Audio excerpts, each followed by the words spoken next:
Alright, magandang umaga sa inyo, mapagpalang araw mga idol. Welcome back sa bago nating episode.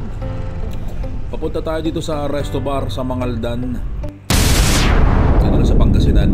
Meron dito kasing masarap na kainan, madaming mapagpipilian, bulalo, papaitan, paitang baka at madami pang iba. Dito lang sa Sela Resto Bar, matatagpuan sa bayan ng Mangaldan. At syempre magbibigay din ako ng reaction video dito sa Aerox ko na edad 1 year and 8 months. Medyo matagal na. Ito kasi nabili ko ito nung November 2022. So far wala pa naman akong na-experience na nasira itong Aerox. Yung takbo niya maayos pa din, tulad ng bagong labas sa kasa syempre. Basta't maintain yung change oil at laging inaalagaan ng makina. Tatagal ang motor. Siyempre iwas sira, maintenance, lalo na mahal ang gasolina ngayon.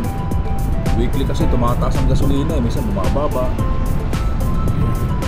Wala pa din tayong napapalitan dito sa gulong o sa mga makina, mga piyesang maliliit, wala pa rin. Bira naman tayo mag long ride. Gamit kasi ng anak ko ito magpasok sa school.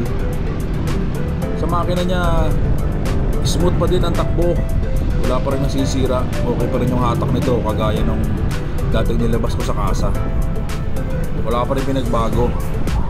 Siyempre depende sa gumagamit yan, lalo na kung ikaw ay kamote rider. Nako, wasak agad yung makina mo, laspag ang motor, wasak ang makina.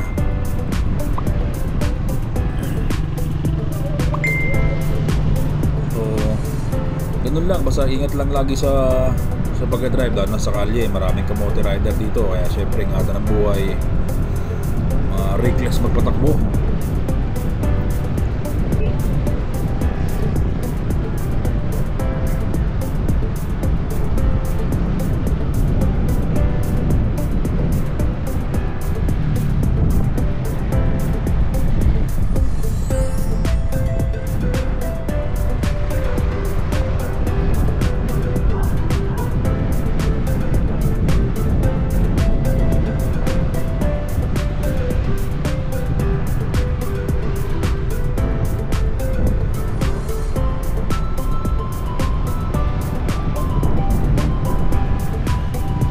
Doon naman pala sa riding position niya, same pa din, relax position pa din pag nakaupo na nagda-drive. Maganda yung hatak, lalo na kung hinahataw sa piga. Mas smooth ang takbo niya. Maganda din itong i-drive kapag traffic, kasi pag traffic, kaysa gamitin ko yung big bike ko, ito na lang ginagamit ko pag traffic, madaling isingit. Syempre hindi tayo pwede mag-kamote drive dahil masira o may mabangga tayo. Syempre nakasagi ka ng mga sasakyan, lalo't mamahalin, ako yari insurance, kaya babayaran.